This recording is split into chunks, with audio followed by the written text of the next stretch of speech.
Okay, today we discuss about the next point in your syllabus, that is the genetic code. In molecular biology, as you know, there is the two nucleic acid, DNA and RNA. So in DNA molecule, uh, which are the nitrogenous bases? So there is the adenine, guanine, thymine, and cytosine. So these four nitrogenous nucleotides which are found in the DNA molecule. So they are organized as a codons, and each codon should have the three nucleotides. तो three nucleotides और three bases बनके एक वहाँ पे codon तैयार होता है. तो आप साइड फिगर में देख सकते हो वहाँ पे जो थ्री बेसिस है. First A T G, these are the three basis.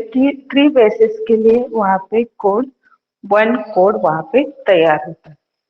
As it is same, जैसे ही चेन इंक्रीज होती जाती है वैसे ही वहाँ पे डिफरेंट कोड्स तैयार होते हैं, और कोड से फिर जो कोड है वो कोड किस लिए है, तो वहाँ पे डिफरेंट अमाइनो एसिड्स वहाँ पे तैयार होते हैं. सो what is genetic code? So genetic code is nothing but the sequence of the nitrogenous bases in mRNA, which encloses the information for sequences of amino acids in proteins. तो वहाँ जो ऊपर आप डीएनए का स्ट्रक्चर देख रहे हो, DNA का स्ट्रक्चर डीएनए से क्या फॉर्म होता है, तो mRNA फॉर्म होता है, that is the messenger RNA form. Messenger RNA के ऊपर यहाँ पे डिफरेंट जो न्यूक्लियोटाइड्स वहाँ पे अरेंज हो रहे हैं, जो कि A T G C T A G G C. A means adenine, T means thymine, G is the guanine, C is the cytosine. तो उसी तरह वहाँ पे डिफरेंट बेसिस वहाँ पे ऐड हो रहे हैं. तो दिस बेसिस से फिर क्या होता है, कोड फॉर्म होता है. कोड क्या करता है, वहाँ पे डिफरेंट अमाइनो एसिड्स वहाँ पे तैयार होते हैं, और अमाइनो एसिड्स से कंबाइन होके फिर प्रोटीन मॉलिक्यूल्स तैयार होते हैं. तो यहाँ पे जेनेटिक कोड मतलब क्या है? It is a sequence of nitrogenous bases on the mRNA molecules. Then next is about the codon, or what is triplet codes. So triplet code, that means it is the sequence of three nitrogen bases which are present on the messenger RNA, and they can specifically present the different amino acids. So these three nitrogen bases are known as the codon or triplet codes. Then next term is about the anticodon. So anticodon, it is also a sequence of the three nitrogen bases present on the middle loop of tRNA, which is complementary to the codon of mRNA. So mRNA के बाद क्या होता है, वहां पे translation process होती है. मतलब मैसेंजर आरएनए के ऊपर जो भी बेसिस है उसके जो कॉम्प्लीमेंट्री बेसिस है. कॉम्प्लीमेंट्री बेसिस मतलब पता है आपको? कॉम्प्लीमेंट्री बेसिस मतलब एडेनिन जो ग्रुप है, एडेनिन ग्रुप कौन से ग्रुप के साथ कंबाइन होता है, उसे कॉम्प्लीमेंट्री बेसिस बोलते हैं. तो एडेनिन ग्वानिन के साथ कंबाइन होता है. थाइमिन किसके साथ कंबाइन होता है?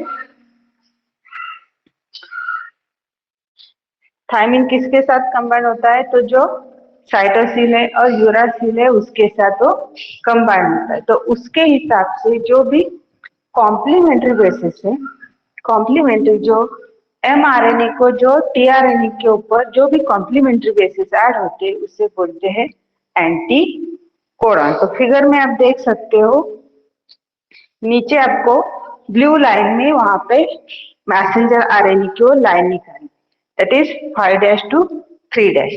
So on that mRNA there is the 3 bases G, A, G. So here on the upper side there is the tRNA, that is transfer RNA. On the transfer RNA the complementary bases will be added as a anticodon. So here there is the guanine is combined with the cytosine, adenine is combined with the uracil. Again there is the guanine which are in x दिखा है, तो वहाँ पे जो कौन सा भी वहाँ पे ग्रुप ऐड हो सकता है कि जिससे हम जो अमाइनो एसिड डिसाइड किए जाते हैं कि यहाँ पे कौन सा अमाइनो एसिड प्रोड्यूस होगा. तो the complementary basis on tRNA which is called as anticodon.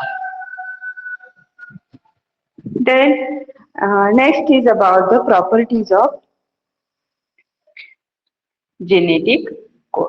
Genetic code हमने देखा कि जो नाइट्रोजन न्यूक्लियोटाइड बेसिस वहाँ पे जो ऐड होते हैं उससे वहाँ जेनेटिक कोड प्रोड्यूस होता है. तो जेनेटिक कोड्स की फर्स्ट प्रॉपर्टी क्या है? Each genetic code is composed of nucleotide triplets. तो जो भी कोड यहाँ पे हम देख रहे हैं एमआरएनए के ऊपर, यहाँ पे जो भी सीक्वेंस है that is 3 nucleotides in mRNA specify the 1 amino acids in the polypeptide products. जो mRNA के ऊपर जो 3 नाइट्रोजन बेसिस से एक कोडॉन प्रोड्यूस होता है, मतलब एक वहां पे एक ट्रिपलेट फॉर्म हो रहा है और उससे आगे वो क्या करता है, उसमें फिर पॉलीपेप्टाइड चेन तैयार होती है. पॉलीपेप्टाइड चेन से फिर वहाँ डिफरेंट अमाइनो एसिड्स प्रोड्यूस होते हैं. Then the genetic code is non overlapping. तो जो भी कोड है, तो each nucleotide in mRNA belongs to just the one codon. जो हम कोडॉन देख रहे हैं these are उसमें कोई भी ओवरलैपिंग नहीं होता है, जो भी 1 by 1 वहां पे ऐड होते जाते हैं. और जैसे ही 3 वहां पे ऐड हुए, 3 न्यूक्लियोटाइड ऐड होते हैं तो उससे एक अमाइनो एसिड तैयार होता है. फिर दूसरे 3 वैसे ही कंटिन्यूअसली चेन चालू रहती है, वहां पे कोई भी ओवरलैपिंग नहीं होता है. Then third one is the genetic code is degenerate or degeneracy. So all but 2 of the amino acids are specified by more than 1 codon. So यहाँ पे जो भी अमाइनो एसिड्स और जो कोडॉन्स है, तो पहले जो 2 कोडॉन्स है, पहले 2 रहते, मतलब ट्रिपलेट्स में से जो पहले 2 रहते, उससे ही वहाँ कौन सा अमाइनो एसिड अटैच होगा वो डिसाइड होता है. फिर बाद में जैसे ही अमाइनो एसिड तैयार होता है, जो पीछे वाला जो ग्रुप है, वो पीछे वाला ग्रुप रिमूव हो जाता है. तो ये कंटिन्यूअसली चेन आगे बढ़ती जाती है. जो पीछे वाले जो बेसिस है, वो पीछे वाले बेसिस रिमूव होते जाते. Then the genetic code contains start and stop codons. तो यहाँ पे यदि हम mRNA का स्ट्रक्चर देखेंगे, तो mRNA में जो स्टार्ट में जो नाइट्रोजनस बेसिस वहां पे ऐड होते हैं उसे बोलते हैं इनिशिएशन कोडॉन. और जो लास्ट में रहते हैं, जो स्टॉप, जो भी चेन है, चेन को स्टॉप करने का काम करते हैं, उसे बोलते हैं स्टॉप कोडॉन और टर्मिनेशन कोडॉन. तो दिस आर द स्पेसिफिक.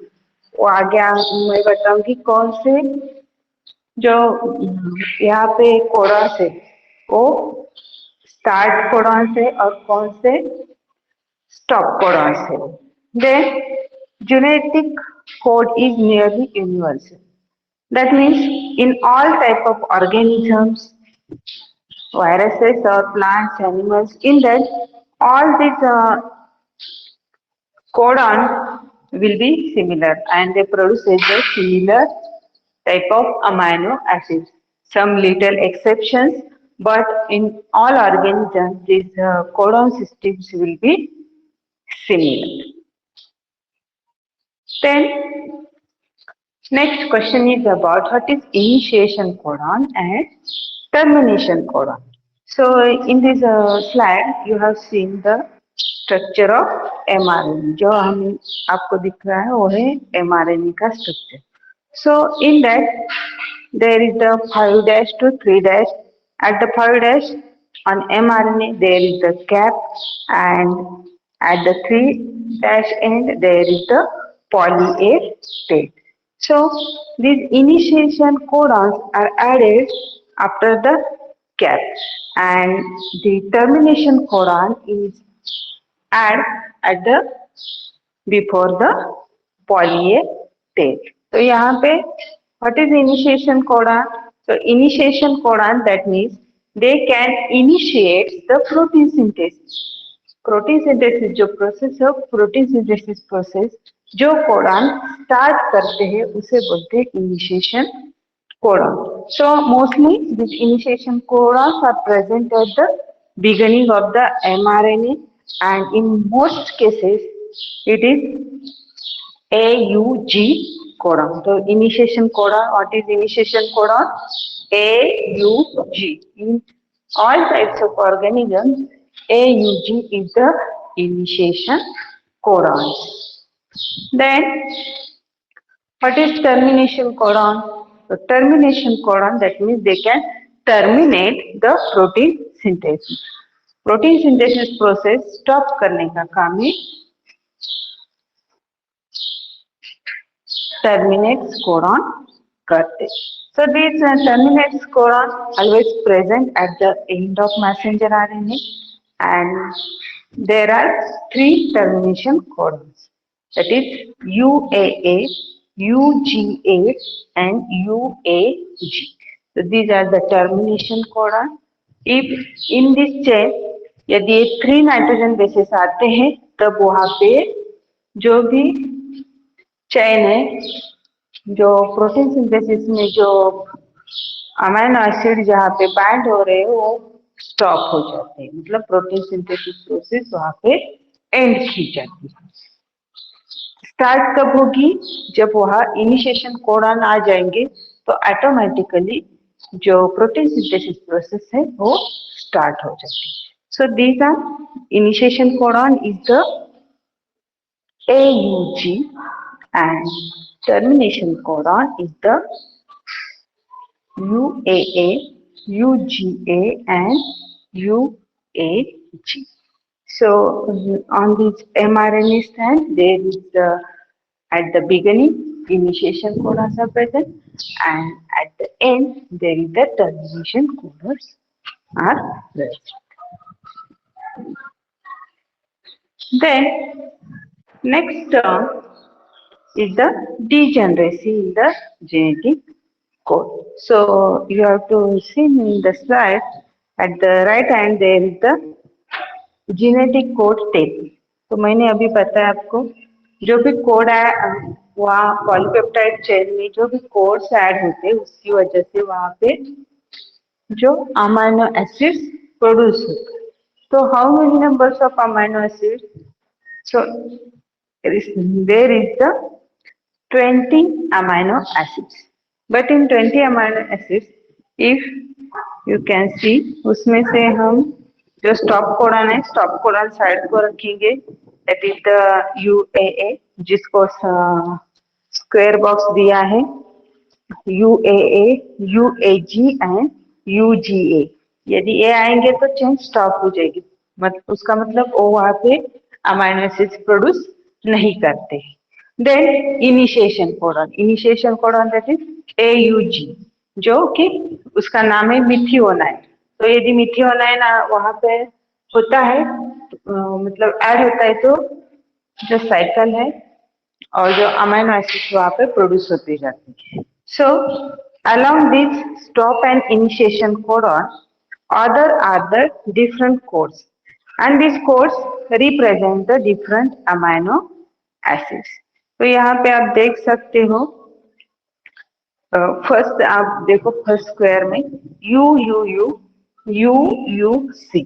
तो ये जो दो सीक्वेंस है, this sequence produces the phenylalanine amino acid.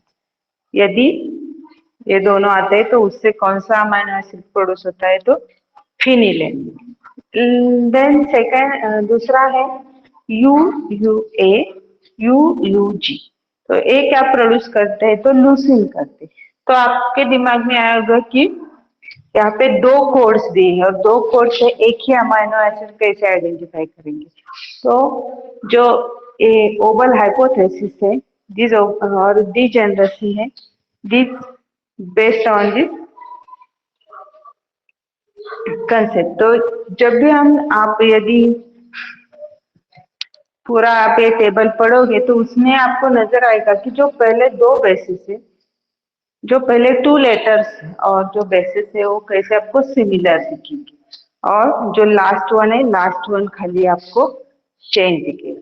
तो जो भी अमाइनो एसिड डिसाइड करने का काम है वो पहले टू कोडन से, टू जो बेसिस है, टू बेसिस से ही वह कौन सा अमाइनो एसिड है वो डिसाइड होता है। सो हियर यदि आप टोटल करोगे जो भी टेबल है उसमें से, तो यहाँ पे 64 कोडॉन्स है डिफरेंट, उसमें से 20 अमाइनो एसिड्स प्रोड्यूस होते, मतलब 20 टाइप के ही अमाइनो एसिड्स यहाँ पे प्रोड्यूस होते। लेकिन उसके लिए कोड्स कितने हैं, तो 64 कोडॉन्स है। सो most of these amino acids are coded by more than one codon। तो अभी हमने देखा जो फिनेलिन है, तो फिनेलिन के लिए यहाँ पे टू बेसिस दिए हैं। देन यदि आप नीचे वाला कॉलम देखोगे वैलेनिन का, जी के लिए GUU GUC GUA GUG। तो यहाँ पे 4 डिफरेंट कोडॉन्स है, बट उससे एक ही अमाइनो एसिड प्रोड्यूस होता है, दैट इज द वैलेनिन। तो वैसे ही यहाँ पे हम देख सकते हैं कि जो most of the amino acids are coded by the more than one codon. यहाँ पे डिफरेंट कोड से उससे एक ही अमाइनो एसिड प्रोड्यूस होता है। So this multiple system of coding is called degeneracy in the genetic code. जो ये multiple coding है उससे ही क्या बोलते हैं, degeneracy in the genetic code. So this degeneracy arises because of the ability of anticodes to the base pair with more than one codon। जो हमने देखा कोड को क्या, वह जो एंटीकोडॉन्स जायन होते, तो ड्यू टू दिस एंटीकोडॉन्स की वजह से वहां पे क्या हो रहा है, जो भी बेस पेयर्स है, बेस पेयर्स वहां पे सिमिलर बेस पेयर्स अरेंज होते जा रहे।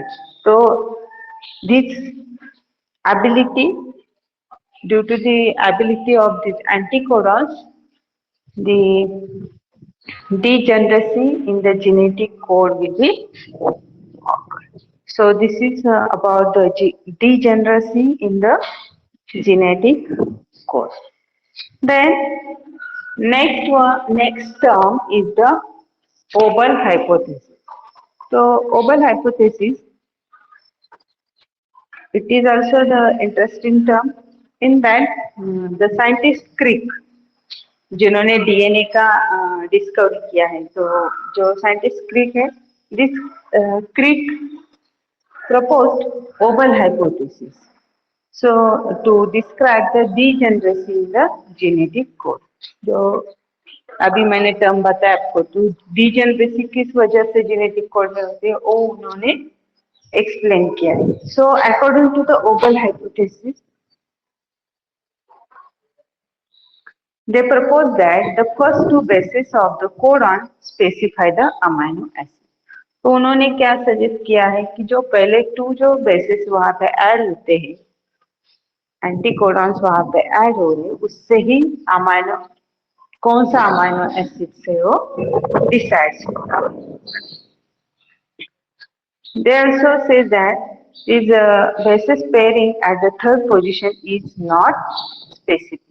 तो जो थर्ड पोजीशन पे जो भी अरेंज होता है वो कैसे है, स्पेसिफिक नहीं है, उससे हम अमाइनो कौन सा अमाइनो एसिड है वो डिसाइड नहीं कर सकते। तो उसके लिए जब पहले दो ही बेसिस ऐड होते हैं, एंटीकोडॉन्स वहाँ पे ऐड होते हैं, उससे ही हम जो भी अमाइनो एसिड है वो डिसाइड कर सकते हैं। सो जैसे मैंने अभी बताया कोडॉन्स फॉर द वैलिन के लिए यहाँ पे डिफरेंट कोड्स है, जो कि GU, GUC, GUA, जो फर्स्ट आपने यहाँ पे देख सकते हो। तो यहाँ पे आप देखो, यदि हम वैलिन का एग्जांपल लेंगे तो वैनिलिन के फोर यहाँ पे डिफरेंट कोड्स दिए हैं, that is GUU, GUC, then GUA and GUG। तो यहाँ पे आप देख सकते हो कि यहाँ पे कॉमन क्या है, तो पहले two bases G and U, तो उससे ही क्या कंफर्म होता है कि ये वैनिलिन अमाइनो एसिड है। यदि हम एग्जांपल देखेंगे एलेनिन का, तो एलेनिन में देखो आप GU sorry GCU, GCC, GCA, GCG। तो यहाँ पे ही सब कॉलम में आपको पहले जो बेसिस है, टू बेसिस सेम नजर आएंगे, जो लास्ट वाला है वो अलग वहाँ पे दिखाई देगा। तो इससे ओबल हाइपोथेसिस में क्या बताया है कि जो पहले टू बेसिस से ही अमाइनो एसिड्स वहाँ पे कौन सा अमाइनो एसिड है वो डिसाइड होता है, और जो लास्ट वन है these are not specific.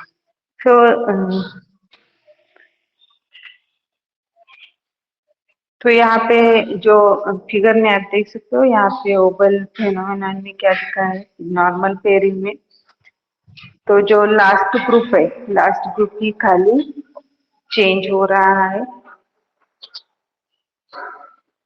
So this all about the different terms which are used regarding the genetic codes or in the DNA or in the protein synthesis. So this all regarding the protein synthesis terms. So next point in your syllabus, that is the protein synthesis. So actually how the mRNA or amino acids will be produced from the DNA molecules, we have discussed in the next lecture. So एक सब term आपको clear हो गई। इसमें हमने first क्या देखा था कि कोड किसे बोलते हैं, ट्रिपलेट कोड क्या है, देन एंटीकोडॉन्स क्या है, एंटीकोडॉन दैट मीन्स कॉम्प्लीमेंट्री, जो टीआरएनए के ऊपर जो कॉम्प्लीमेंट्री कोडॉन्स रहते हैं उसे बोलते हैं anticodons. Then properties of genetic code में क्या देखा हमने कि जो भी जेनेटिक कोड कैसे तैयार होते हैं, तो it is a nucleotide triplet से, यहाँ पे जो भी बेसिस है उसमें ओवरलैपिंग नहीं होता है, जो ग्रुप वहां पे ऐड होते हैं उसमें डी टेंडेंसी हमें दिखाई देती है। Then start and stop codons वहां पे है। Then all the genetic codes have universal, that means they are similar in all types of organisms. Then initiation codon and termination codon. Initiation codon, that means they attach at the beginning of the mRNA. So in that the AUG is the initiation codon. Termination codon, this codons terminates the protein synthesis, or they can present at the end of mRNA. Termination codons are the UAA, UGA and UAG. Then degeneracy in the genetic codes हमने देखा कि पे different 64 total 64 codons है, उसमें जो 20 amino acids यहाँ पे produce होते हैं, and in the different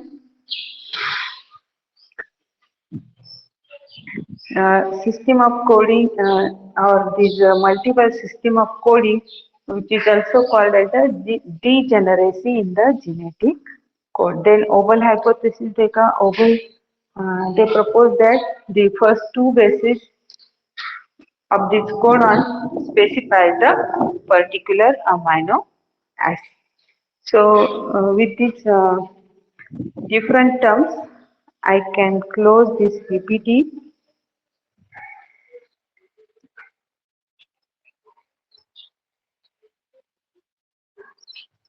So here the terms will be finished. You can take the 5 minute break and again you can join. Then we can discuss the next term, that is the protein synthesis.